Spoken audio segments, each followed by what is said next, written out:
I'm addicted to caffeine. Pretty addicted to caffeine, like a couple hundred milligrams a day, maybe 200 is usually what I'm coasting on. But I wanted to talk about why caffeine, why do people get addicted to caffeine, right? I think people aren't addicted as much to the substance of caffeine as they are the aesthetics of caffeine itself.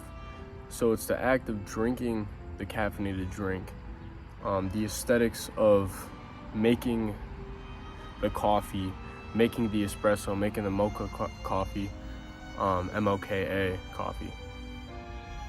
Or let's say someone's drinking an energy drink or a Red Bull, they're tapping into some sort of identity that they have when it comes to caffeine, right? So they're activating this sort of, let's say they're drinking an energy drink, they're activating this sort of rebellious type attitude towards life.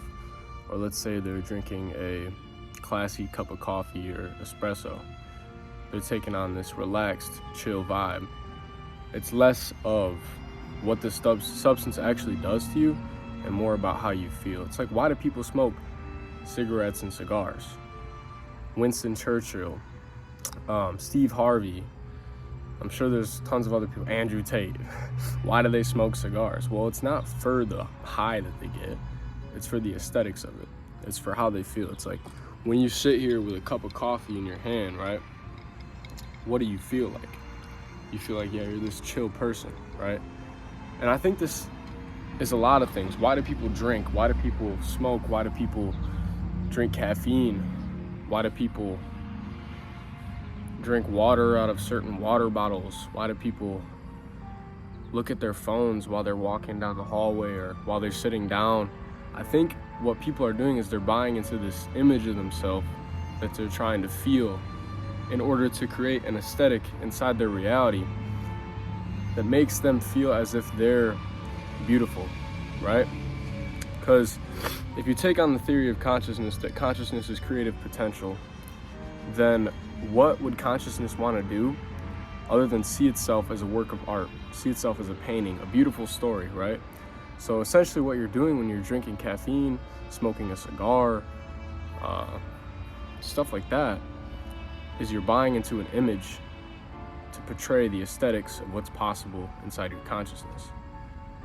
So in order to stop these addictions, it's more of replacing them with a different type of aesthetic, or feeling more like you have that innate beauty rather than having to create it with a condition, right? Rather than having to rely on the caffeine or the cigar or the drink to produce that feeling of aesthetic, that feeling of beauty, right? Why can't your life just be a work of art automatically? Leo Gura has a good way of putting this. He says, all addictions stem out of a place of fearing emptiness, fearing that feeling of emptiness. And I completely agree with that, because what's the opposite of feeling empty? It's feeling absolute beauty for your reality, right? So when people are buying into this image, creating this story, then basically what they're doing is they're running from that emptiness. Well, why can't that emptiness be a beautiful story in itself? It's a good question to ponder on.